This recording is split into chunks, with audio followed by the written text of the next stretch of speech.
پاکستان میں ساتھ اور یہاں ہمارے اسٹوڈیوز کی گھڑیوں میں صبح کے 10 بج رہے ہیں۔ وائس آف امریکہ واشنگٹن کی اردو سروس سے ہماری باقاعدہ نشریات کا آغاز ہوتا ہے۔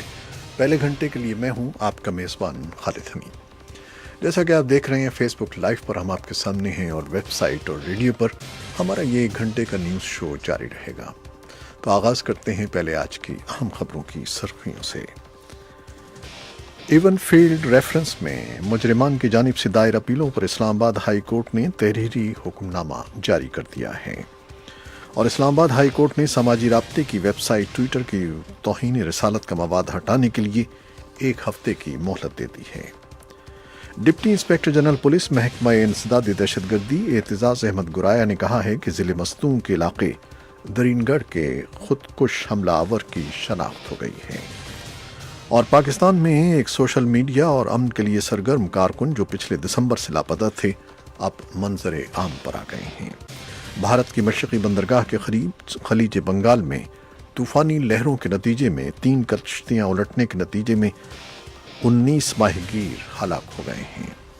افغانستان میں امریکی فوجی کارروائیوں کی نگرانی کرنے والے ایک جنرل نے جمعرات کے روز کہا ہے کہ وہ تقریباً سال پہلے صدر ڈونلڈ ٹرمپ کی جانب سے اختیار کردہ جنگی حکمت عملی کا اثر نو جائزہ لے رہے ہیں۔ اور زمبابوے کے خلاف چوتھے ون ڈے میچ میں پاکستانی بلے بازوں نے میزبان ٹیم کو تختہ نشق بناتے ہوئے کئی ریکارڈ اپنے نام کر لیے اور 400 رنز کا ہدف دیا تھا، اور اس کے جواب میں زمبابوے نے آخری خبریں آنے تک 130 رنز بنائے تھے اور اس کے 5 کھلاڑی آؤٹ ہو گئے تھے۔ امریکہ کی وسطی ریاست میزوری کی ایک جھیل میں شدید طوفان کے باعث سیاحوں سے بھری کشتی ڈوبنے سے 13 سیاح ہلاک ہو گئے ہیں۔ وائٹ ہاؤس نے اعلان کیا ہے کہ روس کے صدر ولادیمیر پوٹن اور امریکہ کے صدر ڈونلڈ ٹرمپ کے درمیان دوسری باضابطہ ملاقات کے لیے بات چیت جاری ہے، اور امکان ہے کہ اب کی بار یہ ملاقات واشنگٹن ڈی سی میں ہوگی۔ یہ تھیں 6 سرخیاں، تفصیل چند لمحے کے بعد۔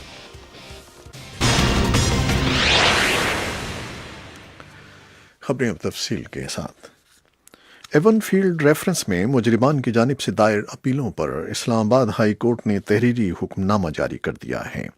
ایون فیلڈ ریفرنس میں احتساب عدالت کا فیصلہ کل عدم قرار دینے کی اپیل پر سماعت گرمیوں کی چھٹیوں کے بعد ہوگی، جبکہ سزا معطل کرنے اور ریفرنس دوسری عدالت منتقل کرنے کی استدعا اس مہینے کے آخر میں سنی جائے گی۔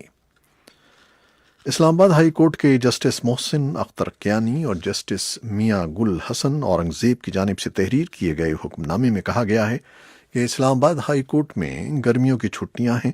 سابق وزیر اعظم نواز شریف، مریم نواز اور کیپٹن ریٹائرڈ صفدر کی جانب سے احتساب عدالت کا فیصلہ کل عدم قرار دینے کی اپیل 9 ستمبر کے بعد سنی جائے گی۔ اسلام آباد ہائی کورٹ نے سماجی رابطے کی ویب سائٹ ٹویٹر کو توہین رسالت کا مواد ہٹانے کے لیے 1 ہفتے کی مہلت دے دی ہے۔ عدالت نے قرار دیا ہے کہ اگر آئندہ سماعت تک مواد نہ ہٹایا گیا تو پاکستان میں ٹویٹر بلاک کر دیں گے۔ ایک اور کیس میں جسٹس شوکت عزیز صدیقی نے ریمارکس دیے کہ چند کالی بھیڑوں نے فوج کو داغدار بنایا ہے۔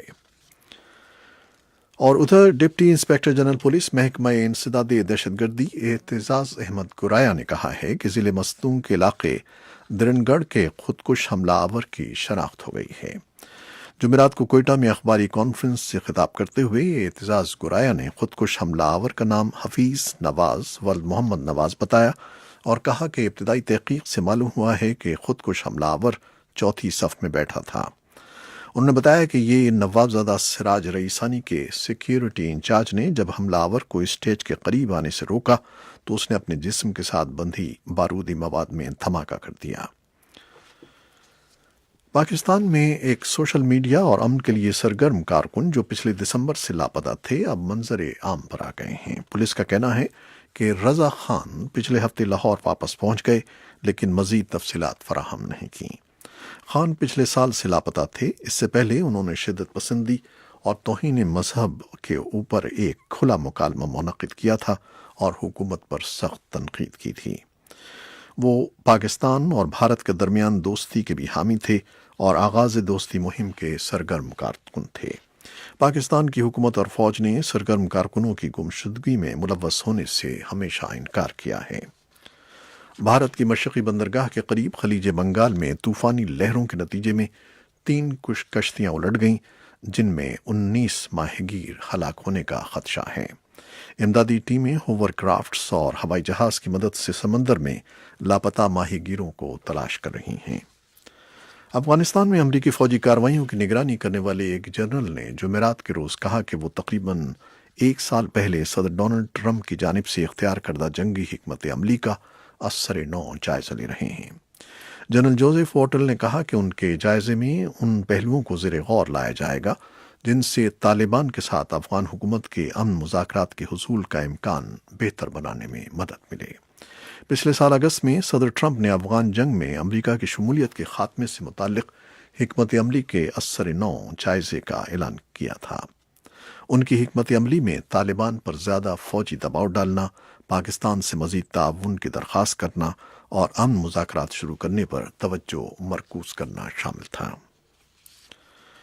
اور کرکٹ سے متعلق خبر یہ ہے کہ زمبابوے کے خلاف چوتھے ون ڈے میچ میں پاکستانی بلے بازوں نے میزبان ٹیم کو تختہ مشق بناتے ہوئے کئی ریکارڈ اپنے نام کر لیے ہیں۔ جمعے کو کھیلے جانے والے میچ میں قومی ٹیم کے اوپنر فخر زمان نے ایک روزہ میچوں میں پاکستان کی طرف سے پہلی ڈبل سینچری بنائی تو ٹیم نے ایک روزہ میچوں میں سب سے بڑا اسکور بنا دیا۔ اوپنرز نے بھی 304 رنز جوڑ کر کسی بھی ٹیم کی جانب سے پہلی وکٹ کی شراکت میں سب سے زیادہ رنز بنا ڈالے، اور زمبابوے نے آخری خبریں آنے تک 130 رنز بنائے تھے اور اس کے 5 کھلاڑی آؤٹ ہو گئے تھے۔ امریکہ کی وسطی ریاست میزوری کی ایک جھیل میں شدید طوفان کے باعث سیاحوں سے بھری کشتی ڈوبنے سے 13 سیاح ہلاک ہو گئے ہیں۔ غوطہ خور متعدد لاپتہ افراد کو تلاش کر رہے ہیں۔ حکام کے مطابق حادثہ میزوری کے معروف سیاحتی شہر برینزن میں واقع ٹیبل راک نامی جھیل میں جمعرات کی شب پیش آیا۔ ہلاک ہونے والوں میں بچے بھی شامل ہیں۔ یہ علاقہ اسٹون کاؤنٹی میں واقع ہے، جہاں کے شیرف ڈگ ریڈ نے صحافیوں کو بتایا کہ کشتی پر سوار 5 افراد کا تاحال سراغ نہیں ملا ہے، جبکہ 7 افراد کو طبی امداد کے لیے ہسپتال پہنچایا گیا ہے۔ وائٹ ہاؤس نے اعلان کیا ہے کہ روس کے صدر ولادیمیر پوٹن اور امریکہ کے صدر ڈونلڈ ٹرمپ کے درمیان دوسری باضابطہ ملاقات کے لیے بات چیت جاری ہے، اور امکان ہے کہ اب کی بار یہ ملاقات واشنگٹن ڈی سی میں ہوگی۔ جمعرات کو اپنے ایک ٹویٹ میں وائٹ ہاؤس کی ترجمان سارا ہکبی سینڈرز نے کہا کہ صدر ٹرمپ نے اپنے قومی سلامتی کے مشیر جان بولٹن کو صدر ولادیمیر پوٹن کو واشنگٹن ڈی سی کے دورے کی دعوت نامہ پہنچانے کی ذمہ داری سونپی ہے۔ ترجمان نے اپنی ٹویٹ میں مزید کہا کہ یہ ملاقات رواں سال موسم خزاں میں ہوگی، جس کی تفصیلات طے کرنے کے لیے دونوں ملکوں کے درمیان بات چیت جاری ہے۔ امریکہ نے کہا ہے کہ وہ روس کو ماسکو کے لیے سابق سفیر مائیکل میک فال سے پوچھ گچھ کی اجازت نہیں دے گا۔ میک فال روسی صدر ولادیمیر پوٹن کے شدید ناقد ہیں۔ امریکی وزیر خارجہ مائک پومپیو نے جمعرات کے روز وائس آف امریکہ کو بتایا کہ مائک فال سے تفتیش اور تحقیقات کرنے کی اجازت نہیں دی جائے گی۔ ان کا کہنا تھا کہ ہیلسنکی میں صدر ٹرمپ اور پوٹن کی ملاقات میں روسی صدر نے کئی چیزوں سے متعلق ایک تجویز پیش کی تھی۔ انہوں نے بتایا کہ انکوائری کے حوالے سے صدر پوٹن نے اپنی تجاویز اور تبصرے صدر ٹرمپ کے ساتھ شیئر کیے ہیں۔ پومپیو کا کہنا تھا کہ صدر ٹرمپ بڑی واضح سوچ رکھتے ہیں اور یہ نہیں ہوگا کہ امریکی عہدیدار روس کے حوالے کیے جانے اور روسی عہدیدار سے پوچھ گچھ کریں۔ یہ تھیں وہ خبریں جو ہم نے فیس بک لائیو پر آپ کے لیے پیش کی۔ ویب سائٹ اور ریڈیو پر ہمارا یہ نیوز شو ابھی جاری ہے، ہمارے ساتھ رہیے گا۔ فیس بک لائیو سے اجازت لیتے ہیں، اللہ حافظ۔